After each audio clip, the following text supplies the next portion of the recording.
Moving on to the next phase is how will we use these 6 learning outcomes? What will we do with them this semester?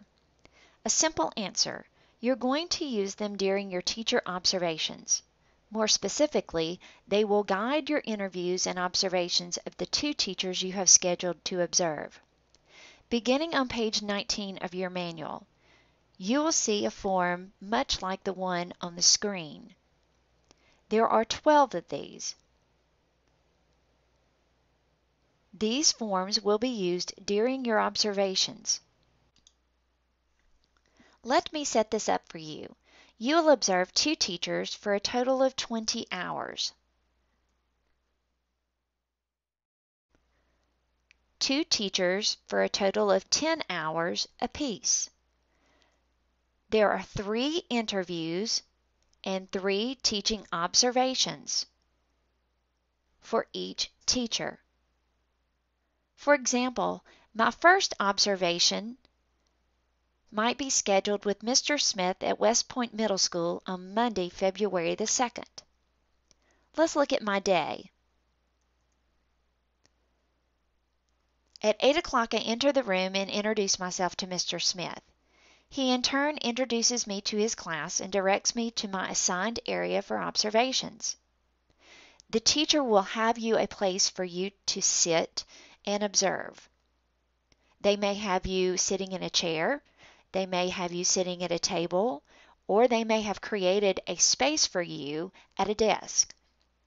At 8:15 to 10:45, I sit and observe the classroom, paying close attention to how Mr. Smith has designed and decorated his room. I look over the rules and the consequences. I observe his bulletin boards and the technology that he uses in his classroom and anything else. At 10:45 to 11:30, during Mr. Smith's planning time, I interview him using the questions on page 19, entitled First Observation, First Teacher. I make some bulleted points in my manual so that later I can complete a formal reflection of the interview in Blackboard. At 11:30 to 12:30, I use the second form found on page 21. This is the second observation, first teacher. I use this form to observe Mr. Smith teaching language arts. Again, I make some bulleted points so later I can complete a formal reflection in Blackboard. From 12:30 to 1:15, I go with Mr. Smith and his students to lunch. 1:15 to 2:30, I use the fourth form found on page 23, titled Fourth Observation, First Teacher. I use this form to observe Mr. Smith teaching social studies.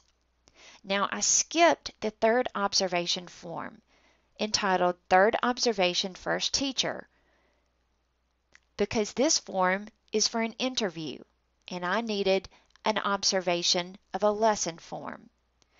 I will use this interview form once Mr. Smith's students go to music and band. At 2:30 to 3, I sit and talk with Mr. Smith and Miss Jones while their students were gone to music and band. So, to say the least, I was unable to conduct the formal interview, entitled Third Observation, First Teacher. But I will do this on Tuesday.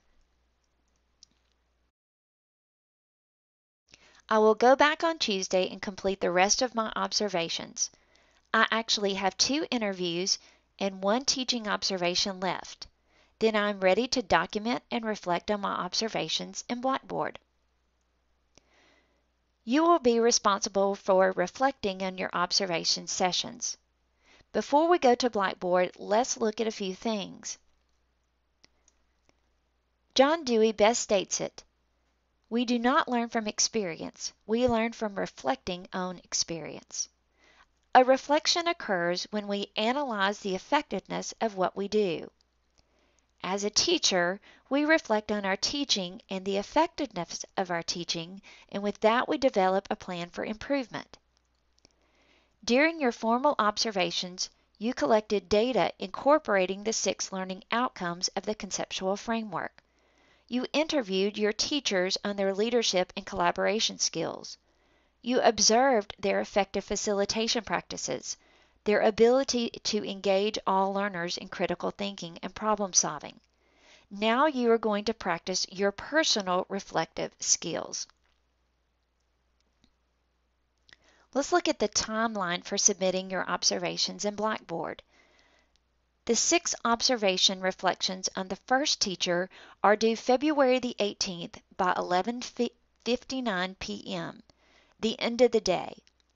These 6 reflections are worth 10 points compared to the second set of observation reflections that are worth 40 points.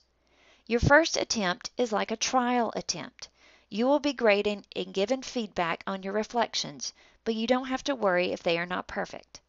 The second set is due on April 1st. You want them to be perfect. The summative analysis we will also look at in a few minutes in Blackboard. It is due on April the 1st as well as your timesheet. Your timesheet is located in your manual on page 43 and 44. Let's quickly look at the timesheet.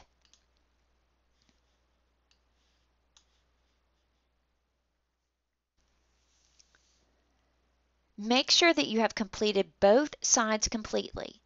This form will need to be completed, signed, and returned to me by April the 1st. You may mail the form or drop the form off at my office. If I am not there, you may slide it under my door. Please make sure that the total hours for each teacher totals 10 hours. Make sure they have signed along with the principal or the assistant principal, documenting your attendance. Now let's quickly move on to Blackboard. You will access your first observations under the Assignment tab. Under Observations 1 through 6 of the first teacher. Click on the title that will then take you to the 6 individual assignments. You will transfer the information you have on your forms in your manual to these specific assignments. You will click the individual assignment and click on Write Submission. So down at the bottom of this assignment, you will click Write Submission. Then you will begin to write your submission, and what you need to include are these things at the top. Make sure you enter the following information: the grade level, the date, the start time, the end time, the lesson topic, and the setting. Now for the interviews, these may be a little different. You don't really necessarily need the start time for the interview and the end time for the interview, but you will need that for the lesson you are actually observing. Then you will spend some time and write a reflection. In this situation, this is the first observation of the first teacher, which is an interview. Once you have completed the assignment, you will then submit your assignment.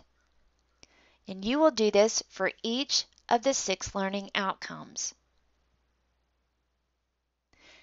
Please place any questions that you have relating to the observations or the learning outcomes in the class lounge for us to discuss. But let's quickly go back to the assignments and look at the summative analysis. You'll notice here are the first observations of the first teacher, and here are the observations for the second teacher. Then you have the summative analysis. The summative analysis is to be done at the end of the semester and due April the 1st. It basically allows you to provide a summative comparison of the 2 teachers that you interviewed and that you observed.